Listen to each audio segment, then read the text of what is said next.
Let's rewind 12 months. Luton Town had just been relegated from the Premier League. They fought valiantly in an attempt to survive despite having one of the smallest budgets in the league's history. They earned the praise of plenty of plaudits, especially their manager Rob Edwards. It was the season which was a culmination of 10 years of hard work, seeing the club rise from non-league all the way to the Premier League. They got there by being incredibly efficient with their spending and signing players who fit the Luton Town philosophy. Pound for pound, they were arguably the best run club in the country. So considering how brilliantly run they were, it seemed nailed on that they would have a pretty good chance of going straight back up, as many people thought. But Luton Town have become the first side since Sunderland in 2018 to suffer back-to-back relegations from the Premier League.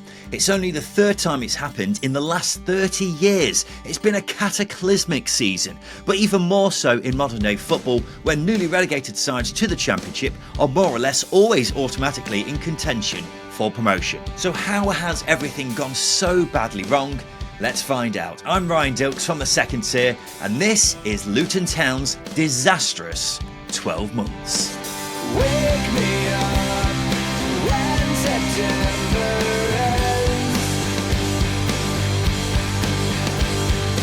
Ring out the bells again, like we did when spring began.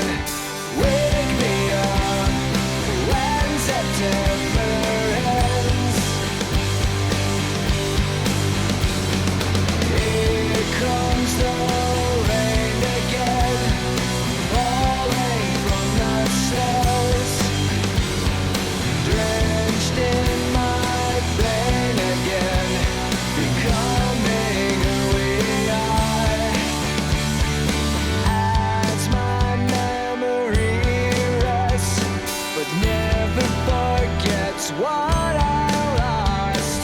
Wake me up when September ends.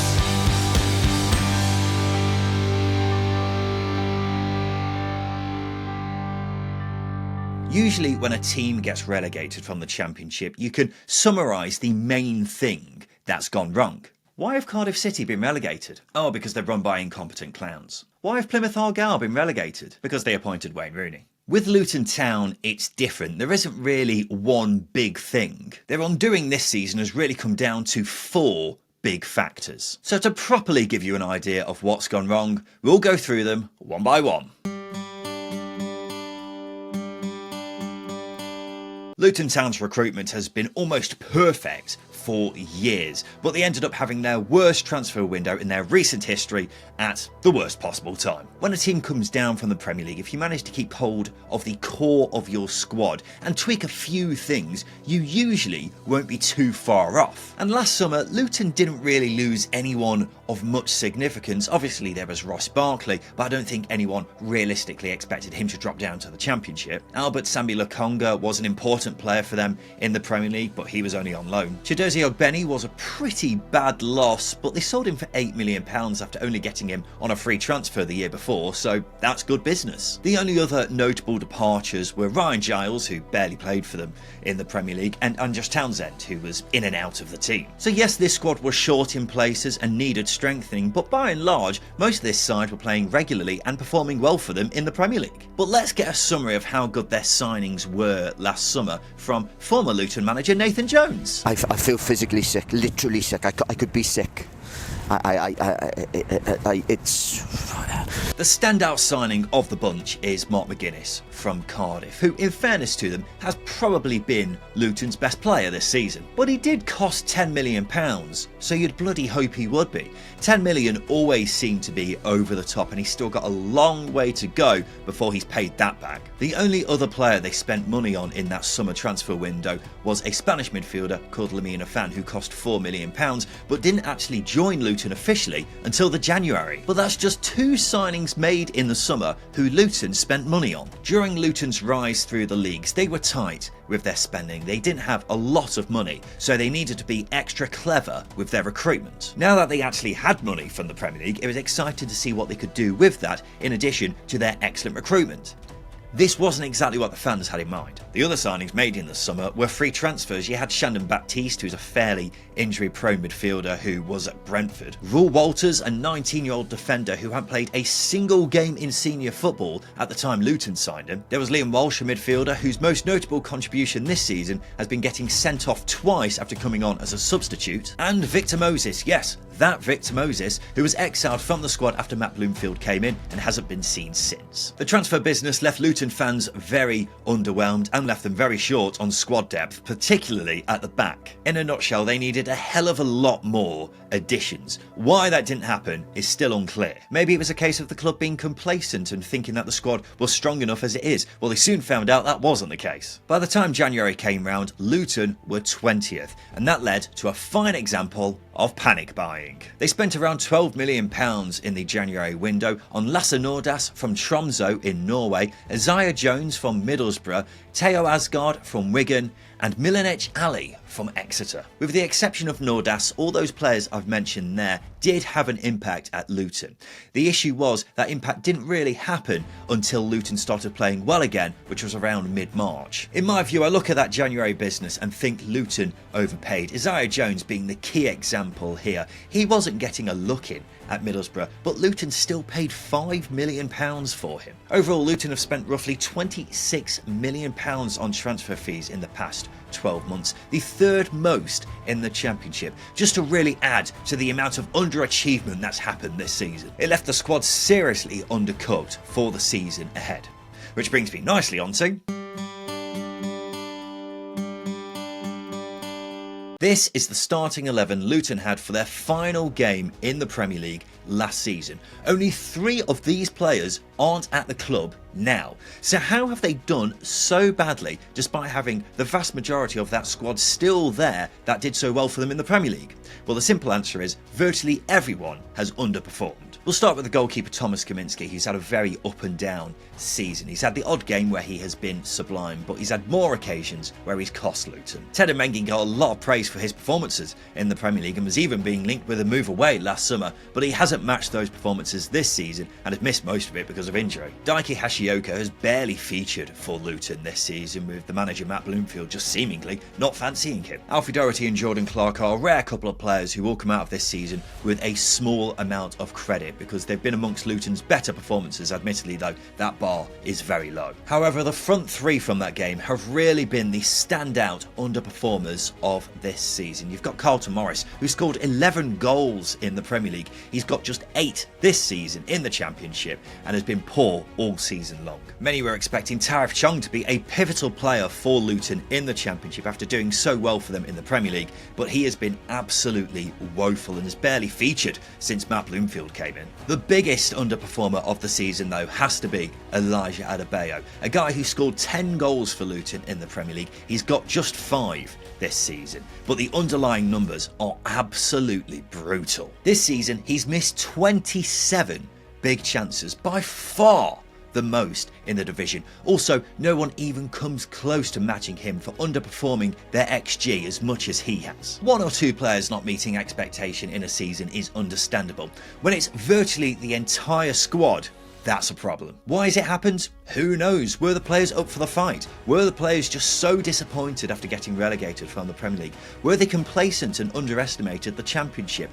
The answer to that question is still very much up in the air. But if it is any of those things, that is also partly the fault of the manager, which we'll get onto very shortly. It is also worth mentioning they've had a lot of long-term injuries this season, which has seriously left them short in certain areas. One person to mention in that regard, although technically not an injury per se, is Tom Lockyer. He of course hasn't played since December 2023 after suffering a cardiac arrest on the pitch while playing for Luton. He was such a key figure for Luton in their promotion season and at the start of their Premier League campaign, not just as a player but as a leader as well. He defined what Luton are all about. It's not solely down to his absence, but I don't think it's a coincidence that Luton's results dropped off in the Premier League not long after he stopped playing it. Obviously everything's gone pretty downhill from there. This video is brought to you by our good friends at SBK. If you haven't heard of them yet, then where have you been? SBK's comprehensive range of markets and exclusive offers makes it the best place to bet on the Championship this season. Whether you're creating an accumulator or customising your bet builder,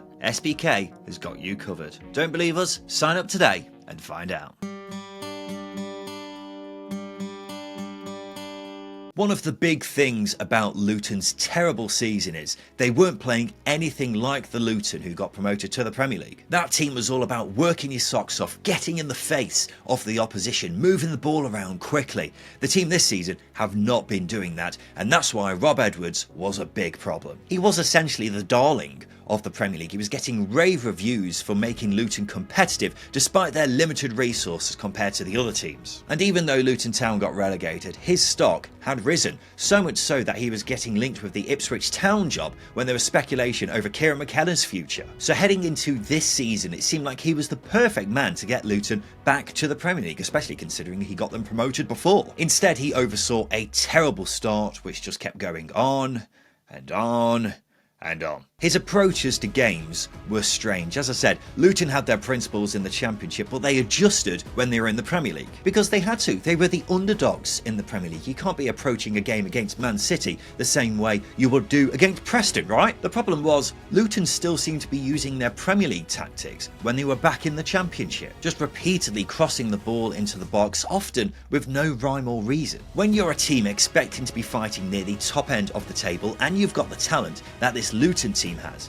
you can't just be constantly doing that. The other thing is, which we were talking about just a second ago, is players underperforming, and that is down to Rob Edwards. Yes, I know he can't go out onto the pitch and kick the ball himself, but the clue is in the name. He's the manager. Part of his job is to get the best out of players, and he literally did not get the best out of anyone this season. The players did not seem as motivated under him as they did the previous 2 seasons in a Luton shirt. And it led to Edwards going from a hero at Luton in the summer to fans calling for him to be sacked in November. After a 5-1 defeat away at Middlesbrough in November, he spoke to the media and seemed to insinuate he thought he was going to be sacked. But he wasn't. Instead, they held on to him for another 2 months where he would win just 3 from 11 games before he was finally sacked. The club admitted they didn't want to sack him after everything he had done for them, so they gave him more time, and unfortunately that proved costly. I know I said at the start of the video that there wasn't one big reason why Luton suffered back-to-back relegations, but I believe Rob Edwards is probably the biggest one. The terrible start really set the tone for the rest of the season, and that's mainly because Edwards didn't have this team ready for the Championship, mentally or tactically. And then the decision to hold on to him for way too long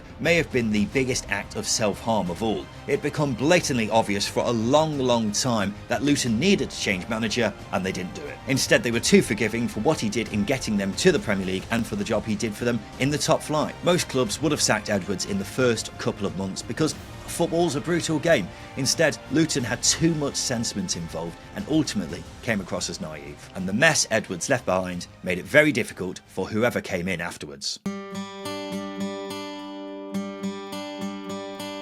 Now, I'm not saying Matt Bloomfield is one of the main architects behind Luton's downfall. The last 2 months have shown he is a good manager. But was he the right choice? That's something that can be argued. Matt Bloomfield was appointed at Luton just 5 days after Rob Edwards was sacked. He had been doing a brilliant job at Wycombe Wanderers in League One. He had them fighting for promotion and keeping pace with Birmingham City, despite them having a much smaller budget than them. But he had a fairly disastrous start at Luton, winning just 3 points from his first 8 games. They found themselves bottom of the table at the end of February, 5 points from safety. However, Luton picked up significantly in the final 12 games of the season, winning 6 and losing just 3. It meant they had a great chance of staying up on the final day, but ultimately went down after a 5-3 loss away at West Brom. So Bloomfield eventually did alright at Luton. It took a while for him to get going, but in time he showed supporters that he can be a good manager for them going forwards. The issue is more to do with the timing of his appointment and whether he should have been appointed in the first place. It's not unreasonable to say that if he had been appointed sooner, Luton may have stayed up. After all, they had more momentum than most other sides down there in the relegation battle. Whether it's as simple as that is another debate. But also, he had a big job on his hands sweeping up after Rob Edwards, which was always going to be a big ask for a guy who had only been managing for a little over 2 years by the time Luton came calling. That, unfortunately, is more than likely part of the reason why it took a while for Luton to get going under him. If they had a more experienced manager, and I'm not talking about a Sam Allardyce or someone like that, but someone who's got experience of coming in at a crisis club, maybe that turnaround would have happened a lot sooner. So in summary, I know this video has been centred around 4 big factors of what's gone wrong at Luton, but it's not really 4 big factors, it's loads of different factors which just about fit under 4 separate umbrellas. As I say though, the biggest one for me was probably Rob Edwards and how his team approached this season. They just did not adjust tactically or mentally to coming down to the Championship. He wasn't helped by so many players massively underperforming and the squad as a whole not being ready for the season ahead. That comes down to those in charge of recruitment. They missed a great opportunity for Luton to re-establish themselves at the top of the Championship. And the club hierarchy are also to blame for holding on to Edwards for far too long. Ultimately, there's a lot of blame to go around for this disastrous season. Everything that could have gone wrong has. You could argue it's the biggest underachievement of a season in Championship history, because it's one thing suffering back-to-back relegations, but doing it in modern football, where newly relegated sides from the Premier League are almost always in contention for promotion from the Championship, is really bad. There's a very good chance that Luton are the last side to suffer back-to-back relegations from the Premier League in a long time. The question is now, will they bounce back from League One? I, for one, am extremely confident that they will. Yes, this past year has been an unadulterated mess, but there's been signs in the past 2 months that they've got their shit together. Matt Bloomfield has seen them produce their best form of the season and looks to be the man to guide them in League One. He's finally got through to the players and they seem to have embraced his leadership. Luton had a top-end Championship squad in the Premier League. They kept together the majority of that squad after relegation and they've massively underperformed. But they'll be going down to League One still with a top-end Championship squad.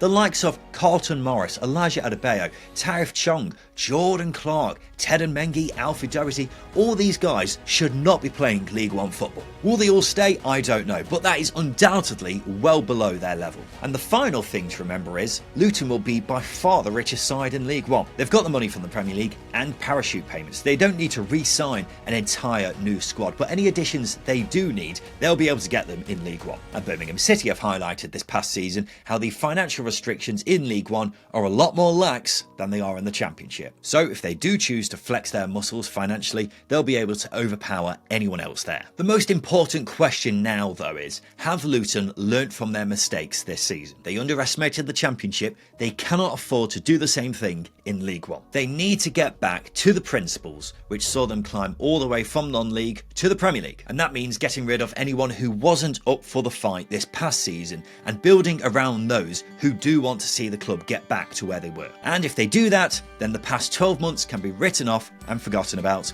Luton Town can get back to focusing on competing in the kind of position that they should have been competing in this season. So there you have it. This has been Luton Town's disastrous 12 months. Do you agree with me? Let me know in the comments section below. Do you think they'll be able to bounce back in League One next season? Let me know in the comments section below. If you've enjoyed the video, make sure you like and subscribe for more content like this. Last week I did a video on Cardiff City's relegation from the Championship. If you've enjoyed this video, you'll definitely like that one as well. Go and watch that to get a full explanation as to what has gone wrong there. I've been Dilks from the Second Tier, and a big thank you for watching.